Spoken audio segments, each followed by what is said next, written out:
Olá, eu sou Carlos Vasques e essa é a lição Tipos de entidade de dados, dados de código. O objetivo dessa lição é qualificar os dados de código desconsiderados na análise de pontos de função e fornecer orientação prática para diferenciar os dados de código dos dados de referência. Os dados de código, originalmente, visam economizar espaço pelo armazenamento de um código no lugar de uma descrição textual. Para facilitar a manutenção, esses códigos e descrições são colocados em arquivos ou tabelas. Podem ser derivados dos requisitos do usuário para restringir os valores permitidos e podem incluir também a habilidade de manutenção pelo usuário. Eles são uma propriedade de um atributo descritivo, então chamado metadado. Alguns são desenvolvidos para satisfazer requisitos específicos do usuário e contêm dados que são somente do seu domínio. A diferença entre dados de código e dados de referência é que, no caso de dados de código, você pode substituir código pela descrição, sem alterar o significado dos dados. Por exemplo, no cadastro de um cão na clínica veterinária, colocar o texto preta ou o código 001, que representa a cor preta, não altera o dado de negócio. Já no caso de um dado de referência, eu não posso substituir um código que identifica um registro com a alíquota do imposto pela própria alíquota. No primeiro caso, um campo texto resolveria o problema. Em termos funcionais, eu poderia preencher o texto preta e o problema de negócio estaria resolvido. No segundo caso, não. Dentre as características de um dado de código, temos que ele é obrigatório para a área funcional, mas armazenado opcionalmente como um arquivo de dados. A cor do cão é obrigatória no cadastro do cão. Contudo, haver uma tabela com as cores é opcional. Geralmente, eles não são identificados como parte dos requisitos funcionais. São identificados no projeto para satisfazer requisitos técnicos. Quando da concepção do sistema, não se antevia uma tabela de cores. Já a tabela de paciente, sim. Às vezes, eles são mantidos pelo usuário, normalmente por um usuário de suporte. Muitas pessoas acreditam que, por haver atividade de manutenção, a contagem de uma entidade como dado de código está descartada.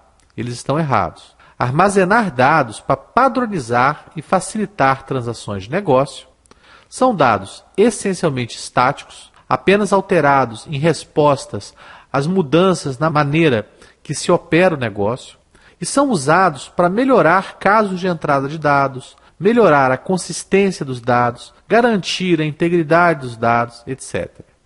Temos aqui um cadastro onde se registra o cão Dark Shadow da raça Labrador na cor preta. Cor é de armazenamento obrigatório no dado de negócio. Contudo, armazenar em uma tabela a lista de cores válidas é opcional.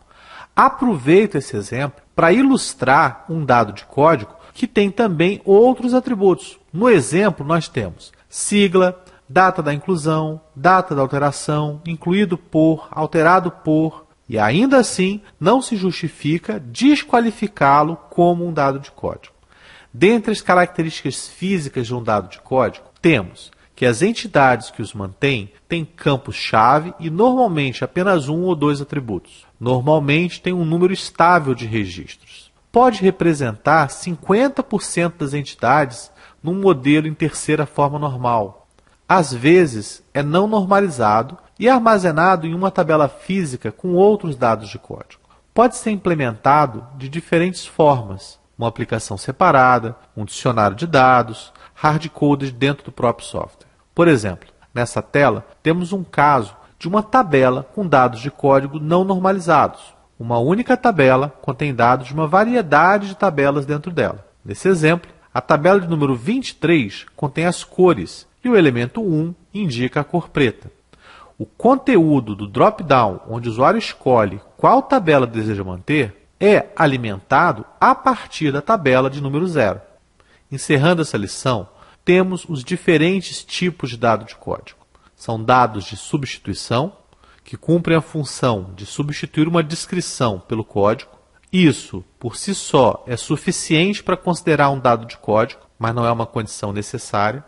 Valores válidos e faixas de valores válidos são listas de domínios, relação com valores válidos para preenchimento de atributos de um ou mais objetos de negócio.